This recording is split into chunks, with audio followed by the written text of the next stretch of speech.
8,57,375 का घनमूल।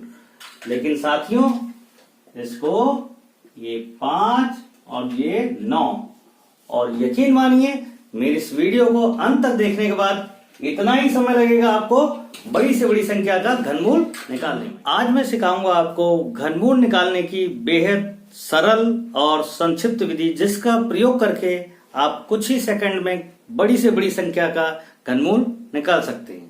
तो देखते हैं संक्षिप्त घनमूल विधि, जिसके लिए 1 से लेकर 10 तक के घनमूल आने चाहिए।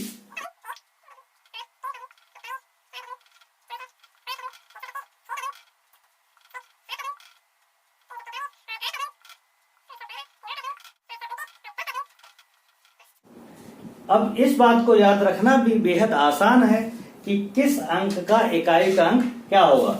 यदि हम 1 का घन देखें तो 1 आ रहा है, 4 के घन में इकाई का अंक 4 है, 5 के घन में इकाई का अंक 5 है, 6 के घन में इकाई का अंक 6 है, 9 के घन का इकाई का अंक 9 है, और जिस अंक में शून्य होगा उसका इकाई का अंक शून्य होगा। यानी कि यदि किसी संख्या में 1 है तो उसका 1 होगा, 4 का 4, 5 का 5, 6 का 6, 9 का 9 और शून्य का शून्य इकाई अंक होगा। अब केवल 4 संख्या ऐसी बचती हैं जिनका यदि घन करके देखा जाए तो संख्याएं उनके इकाई के अंक अलग होंगे, जिसमें सबसे पहला है 2। यदि 2 का घन किया जाए तो उसका इकाई का अंक 8 होगा। इसी तरीके से यदि किसी 8 अंक की संख्या का घन किया जाए तो 8 अंक की संख्या घन किया जाए तो इकाई का अंक उसका 2 होगा। यानी कि 2 का 8 में और 8 का 2 में आएगा। इसी तरह का दूसरी संख्या है 3। 3 का यदि घन किया जाए तो उसका इकाई का अंक 7 होगा, और यदि इसी को 7 का घन किया जाए तो उसका इकाई का अंक 3 होगा। संख्या का हमें घनमूल निकालना है। यदि उसका इकाई के अंक 1 है तो उसका घनमूल में इकाई का अंक भी 1 होगा। इसी तरह अगर यदि 4 है तो उसका घनमूल में भी 4 आएगा, 5 है तो 5 होगा, 6 है तो 6 आएगा, 9 है तो 9 आएगा, शून्य है तो उसका घनमूल भी शून्य होगा। और यदि किसी संख्या में इकाई का अंक 2 है तो उसके घनमूल में इकाई का अंक 8 आएगा, और यदि किसी संख्या के घनमूल में 8 है, संख्या में 8 है, उसका घनमूल में 2 आएगा। तो 2 और 8 10, इस तरीके से हम याद कर सकते हैं। इसी तरीके से यदि किसी संख्या में इकाई का अंक 3 है तो उसका घनमूल में इकाई का अंक 7 आएगा। तो 3 और 7 10।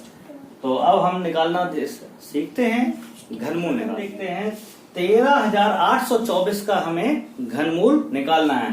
तो देखिए शॉर्ट विधि से हम कैसे करेंगे। हम केवल 3 अंकों पे बाद कॉमा लगा देंगे, और 3 अंकों में केवल ये देखेंगे कि अंतिम अंक यानी कि इस संख्या का इकाई का अंक क्या है। यदि 4 है तो मैंने आपको बताया था यदि किसी संख्या के अंत में 4 है तो उसके घनमूल में इकाई का अंक 4 हो। तो सबसे पहले हमने 4 लिखा और 3 अंकों को हमने ऐसे ही एज इट इज छोड़ दिया। अब 3 अंकों के बाद जो आगे की जो भी अंक बचेंगे हमें केवल ये देखना है कि किस संख्या का घन उस संख्या के बराबर है या उससे कम है। यदि ज्यादा होगा तो नहीं करेंगे और कम होगा तो उसको लिख देंगे। जैसे ये 1 का घन 1, 2 का घन 8 और 3 का घन 27। यदि हम 2 लेते हैं तो 2 का घन 8 आ रहा है जो कि 13 से छोटा है। यदि हम 3 लेंगे तो 3 का घन 27 है जो कि 13 से बड़ा है, इसलिए इसका घन 2 हम लेंगे, क्योंकि 2 का घन 8 होता है, और 3 इसलिए नहीं लेंगे क्योंकि 3 का घन 27 होता है जो 27 बड़ा है 13 से, इसलिए हम 3 को ना लेके 2 को लेंगे। तो ये हमारा आंसर हो गया। तो इसी तरीके से हम बाकी और संख्याओं का घनमूल निकालना है 42,875 का घनमूल। तो देखिए क्योंकि इसका इकाई का अंक 5 है तो हमें ये पता हो गया कि इसका जो घनमूल होगा उसमें भी इकाई का अंक 5 आएगा। अब हम 3 संख्याओं को छोड़ देते हैं। अब देखते हैं 42। तो किस संख्या का घन 42 से छोटा है या 42 के बराबर है? तो देखिए यहाँ हम देखते हैं 3 का घन 27 है और 4 का घन 64 है। तो 64 42 से बड़ा है और 27 42 से छोटा है, इसलिए इसका घन यहाँ 3 आएगा। अब साथियों, जिस विधि से मैंने बताया एक बार हम दोबारा तेजी से इनको करके देखते हैं।